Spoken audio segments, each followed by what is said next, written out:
into, which is that, if I'm a musical theater modern playwright, then I have this unlimited budget. I can do whatever I want. And they forget, or they don't think about, here's this small community theater that wants to do Mary Poppins, that wants to do Phantom of the Opera, that wants to do Les Miserables, and they forget how hard it can be, and how important it can be to be able to do it on a minimalist level. I think I agree with that. There are very much, some modern musical playwrights who write that in and then think that that is like something that's going to get them, I don't know where, but going to move them along. But money. Well, yes, that, and but I also think that there are modern playwrights who are doing musicals now, where, their musicals can. The music is amazing, but the story could withstand if they didn't have that music. For example, when I saw Next to Normal in New York, that is a show that could very, very well be in a black box and have the exact same effect on people that it did when it was on an enormous Broadway stage. And you could even strip, like I said, the music was incredible. But like that, and what was the other show with the boy who danced and who Billy Elliot. Billy Elliot. Oh, you could have that in a small space and have it have the same effect too. So I think it depends on your playwright, and I think it depends on your, I don't know. I think this is minor, and I think there are ways you could do Billy Elliot in a smaller stage, but I think Billy Elliot requires a cast size that a small stage couldn't support. The amount of people, you're absolutely right. The amount of people it would take away from that. But let's say it was just about Billy Elliot and his wanting to dance, like if it was just about him. And they could strip it down to like two girls, and they could strip it. Right, but it wouldn't be the same, and you're absolutely right, and I think the space would hinder it in that way, but production elements besides that, like whether the stage space was a black box or not, even if they didn't have the money to have like tons and tons of lights and effects and that kind of stuff, I don't think they would need that. No, it would have to be stripped, but that's a tangent. I just want to make just one more point, and I know that we're like completely over time right now, but when it comes down to things like that I think there's just one more element to discuss or to think about or to consider, which is that which is the selling rate and the publicity rate and the marketability. There have been many phenomenal productions in Chicago that I've seen that Chicago audiences are not interested in, because Chicago audiences want to look at something that's visually interesting. And one fantastic example I can think of was when I was interning at Chicago Shakes, and they did a beautiful show called Being Shakespeare. And that was sort of like a autobiography of Shakespeare, but there was nothing interesting to look at. It was one guy on stage kind of going through Shakespeare's life. And it flopped desperately. It desperately flopped. It was a phenomenally beautiful artistic production that made no money at all. And because there was nothing interesting to look at, and Chicago audiences want to look at something that's interesting to look at. And so it's this incredibly tricky thing choice we have to make between artistic integrity and spectacle and financial reliability. Yeah. Okay. But I need to bringing that down. I want to bring, because we've covered everyone except Christine. I want to get Christine's input on 3 questions, and then we can wrap this up. You're so drunk. What are your questions, Brian? I love you. Okay. So much. The first one, and you can talk about whatever you want to talk about. Great. How can you make classical plays more relatable to modern audiences? 2, what are your opinions of black box minimalist productions of classical plays? Or how far back is too far back for you? Like, when do plays cease to become relatable to you?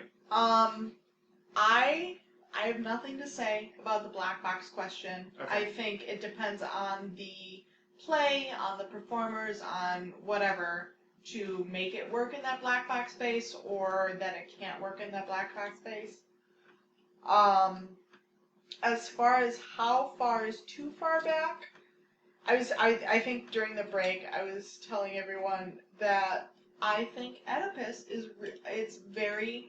it's personal to me for a whole number of personal reasons. We won't But- get into it. Right, we won't. It's too long.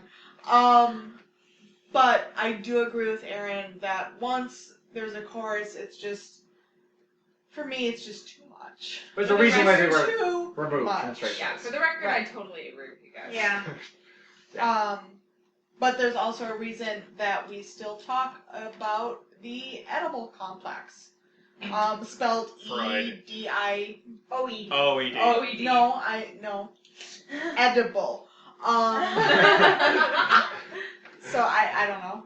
Ooh. Like, I think there's a way you could do a Greek chorus that would be modern, like have a group of people talk, like a It's done. People try it workplace and break stuff. room or They tried it in Spider-Man. Yeah, they tried it. People have tried it in stuff before. And it does not It work. doesn't work. It does not work. It's But not relatable in any way. in a musical, there's a chorus. Yes. A lot of the times. And I love musicals. I love them so much. So, Yeah. like, I don't know. It Somehow depends. it's different though. Right. Because everybody's doing it. But at the time, they had a chorus in their straight plays because you had a chorus in your straight plays. There was a time when every musical had a chorus, and now Not Not all of them plays do. don't have Well, choruses. and shows now 1776. shows now do have narrators, which is what the chorus was basically doing. Some of the time. Some of the time. Some of the time they were like, you'd have a narrator, and some of the time you'd have like, all right, well now the chorus is this god that's, a bunch of people speaking with one voice. Right. So, I mean, I think elements of it have been taken out, but I think there's a reason why straight plays don't use them. I think there's Okay. a reason why it's not a thing anymore. Christine, what else do you think? I don't Anything know. else? Do you have any other words of wisdom? I don't. Not at this time. Okay. Aside from Brian, you spent the most years in school, so... Right. That's Brian, not true. How long were you in school? I 4 think years? as the oldest of this group, aka 30-year-old, I'm 31. Thank you so very much. so. What, you want me to give my yeah, opinion? what do you have to say?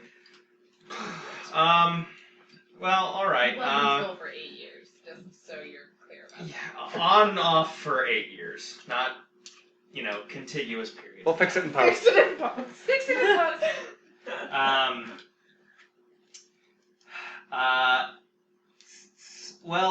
As to the earlier thing we were talking about with Hamlet, I think I disagree entirely with Emma. I think Hamlet's all about duty, to use a phrase from The West Wing. They're all about They're They're all all about about duty. Duty?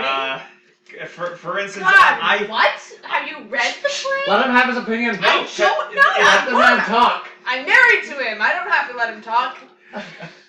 Oh, sound bites. I think Hamlet is. I think his existential angst and psychosis are important to the character. I think the broader theme of the play is the King of the Land are one, which is the oldest story in the universe. You think Um, that because you played Claudius? No, I shan't shush. Sound bites. Um. They're all gonna be you. Uh. And yours, Bob. I tend to think it's easier to do in, for example, Shakespeare, but in general, classical plays now in black box rather than with large production values. And the example I want to cite is probably the best Hamlet of the 20th century is the 1964 Hamlet with Richard Burton, which was done on a bare stage in rehearsal clothes. Was it 64? Yeah. Are you sure it wasn't 63? Oh, please. Would you stop? We're not allowed to talk. But I feel like if you get the actors to, quit their, wanking and just put it in normal or rehearsal clothes that would suggest King or Prince or whatever the hell, Yeah. then and don't go a lot beyond that, I think it's a lot more relatable in that context rather than dressing it up. I like Kenneth Branagh's 90s, gaudy, unedited Hamlet, You might be alone. but I feel What about Mel? no, I hate Mel You Gibson's just Hamlet. no, get out. Mario's favorite. But I mean, find it hilarious. I like the Branagh Hamlet. But I believe that Burton's is the best. That is currently watchable. And well, I mean, I discussed in the beginning of this that once I don't know, it might be a translation barrier for me, but I feel like Greek is too far for me. Well, with that, I think we'll wrap it up with it. Thank you very much for listening to Dial 906. Join us next time for Dracula, the literature, the theater, film adaptations, and pop culture information that formulated our view of Bram Stoker's character. Find us online at 906theaterco.weebly. Weebly. It's Weebly. Weebly.com. Okay, and that's theater with a T-R-E. And Weebly is spelled WEEBLY. All right. And dot also, com. by 906, what we mean is 906. Yes. So Lots to think about. Yeah. So just to recap, 9, the number is 06. Theater Co. THREA. T-H-R-A-T-R-E. You know what? That's It's what gonna I be was on. gonna You know, we're gonna link it next to the you'll video. figure it out. Yeah. I think you'll Honestly, figure if you're it out. listening to I this believe podcast, in you've you. probably already seen the website. If you have a brain, I Just- think And you'll if be you're fine. and if you're still paying attention to this, then we have failed.